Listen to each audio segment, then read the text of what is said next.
Multi Mom Cartoon TV. Please like, share, comment, subscribe. Thank you friends. இதுதான் அழகான தங்கமலை காடு. இங்க என்ன நடந்துச்சுன்னு பார்க்கலாம் வாங்க. காட்டுல ராணி காக்காவும் கபாலி காக்காவும் வாழ்ந்துட்டு வந்தாங்க. ஒரு நாள் உணவு தேடி போயிட்டு திரும்ப வீட்டுக்கு வருது கபாலி காக்கா. கபாலி காக்கா, ஒரு சந்தோஷமான விஷயம். இங்க பாரு, நான் ஒரு முட்டை போட்டிருக்கேன். இதுல இருந்து ஒரு அழகான பையன் வருவான்.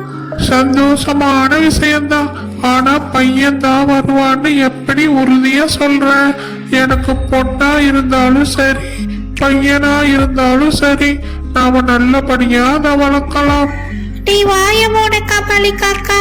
பொண்ணா இருந்தா அதுக்கு எவ்வளவு செலவு ஆகும்னு உனக்கு தெரியாதா? முட்டாள் மாதிரி பேசாத. பையனா இருந்தா நமக்கு உதவியா இருப்பா.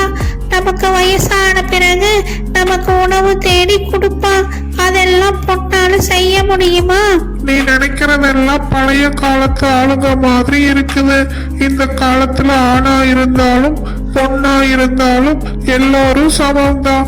இன்னும் சொல்ல போனா இந்த காலத்து பெண்கள் தான் அறிவாளிகளாகவும் மன வலிமையோடையும் இருக்காங்க. அதனால நீ இப்படி எல்லாம் பிற்போக்குத்தனமா பேசக்கூடாது. சரி சரி, முதல்ல முட்டை கொஞ்சம் பறிக்கட்டும், அப்புறம் இத பத்தி பேசலாம். இப்படியே கொஞ்ச நாள் போயிட்டு இருக்குது. ஒரு நாள் ராணி காக்கா மட்டும் தன்னோட வீட்டுல இருக்குது.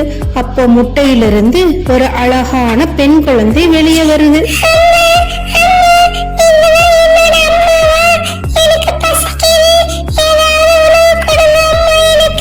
ராணி காக்கா மனசுக்குள்ளேயே நினைச்சுக்குது, ஆனா பிறக்கும்னு நினைச்சேனே, இப்படி பொண்ணா வந்து பிறந்திருக்கே, இப்ப என்ன பண்ணலாம்னு யோசிச்சுட்டு இருக்கும் போதே கபாலி காக்கா அங்க வருது.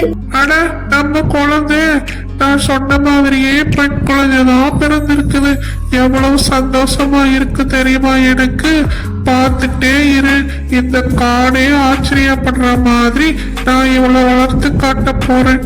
சந்தோஷத்துல பேசிட்டு இருக்குது கபாலி காக்கா. ராணி காக்கா மனசுல இருக்கிற கோபத்தை வெளியில காட்டாம அமைதியா இருக்குது. கொஞ்ச நாட்கள் இப்படியே போயிட்டு இருக்குது. கபாலி காக்கா தினமும் வகை வகையான பழங்களை கொண்டு வந்து தன்னோட பெண் குழந்தைக்கு கொடுக்குது. இப்படி சந்தோஷமா போயிட்டு இருக்கிற நேரத்துல ஒரு நாள், ராணி காக்கா, இன்னைக்கு நான் பக்கத்துல இருக்கிற காடு வரைக்கும் போக வேண்டி இருக்கும். அதனால கொஞ்சம் கால தாமதமா தான் திரும்பி வருவேன். குழந்தைய பத்திரமா பாத்துக்கோ. நீங்க கவலைப்படாம போயிட்டு வாங்க, நான் பத்திரமா பாத்துக்கிறேன். அம்மா சொல் பேச்சு கேட்டு நடக்கணும். தனியா எங்கேயும் போக கூடாது. அம்மா கூடவே இருக்கணும். நான் வரும்போது உனக்கு நிறைய பழங்கள் வாங்கிட்டு வர்றேன் சிட்டு.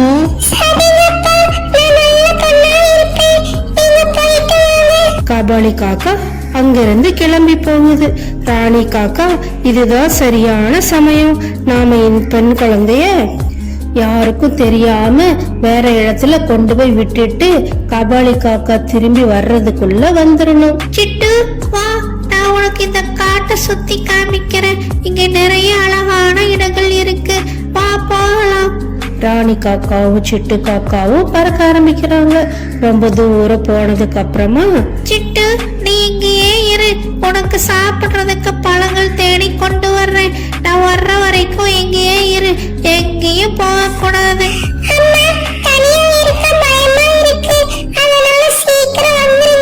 சிட்டு அங்கேயே விட்டுட்டு ராணி காக்கா மட்டும் பறந்து போகுது. அப்பாடா, ஒரு தொல்லை தீர்ந்தது. இனிமேல் நிம்மதியா இருக்கலாம். ஆனா இந்த கபாலி காக்கா கிட்ட என்ன சொல்லி சமாளிக்கிறது? யோசிச்சுட்டே பறந்து போகுது ராணி காக்கா. சாயந்தர நேரம் ஆகுது. ராணி, ராணி, சிட்டு எங்க காணோம்? நீ மட்டும் தனியா இருக்க. ஐயோ, அந்த விஷயத்தை நான் எப்படி உங்ககிட்ட சொல்லுவேன்? நடக்க கூடாதெல்லாம் நடந்துருச்சே.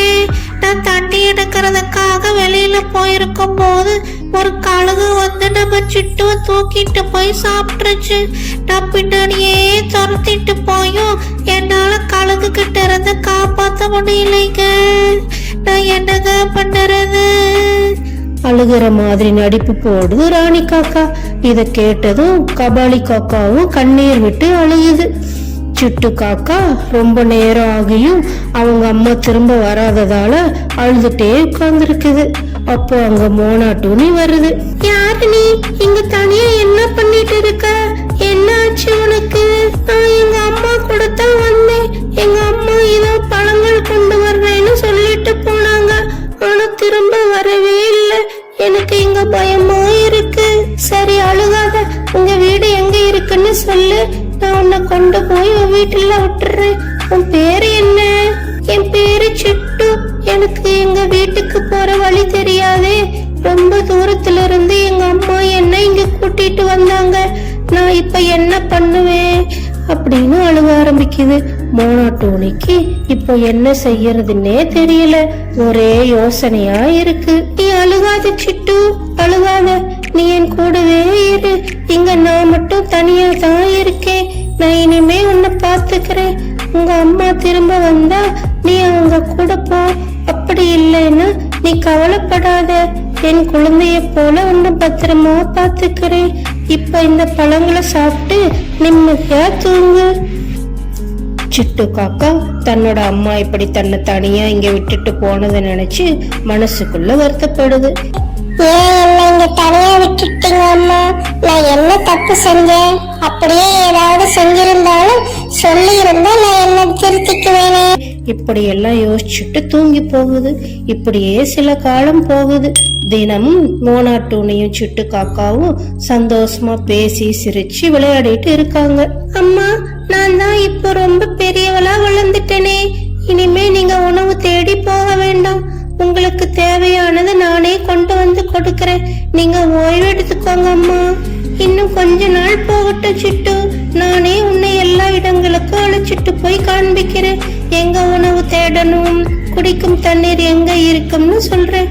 அப்புறமா நான் ஓய்வு எடுத்துக்கிறேன். இங்க கபாலி காக்காவும் ராணி காக்காவும் உணவு தேடி காட்டுல பறந்து போயிட்டு இருக்காங்க. அப்போ அங்க பயங்கரமான புயல் காற்று அடிக்க ஆரம்பிக்குது. அங்க இருக்கிற ஒரு மரக்கிளை முறிஞ்சு கபாலி காக்கா மேல விழுந்ததுல கபாலி காக்கா அங்கேயே செத்து போச்சு. காத்துல வேகமா கீழே விழுந்ததுல ராணி காக்காக்கு பலமா அடிபட்டுருச்சு.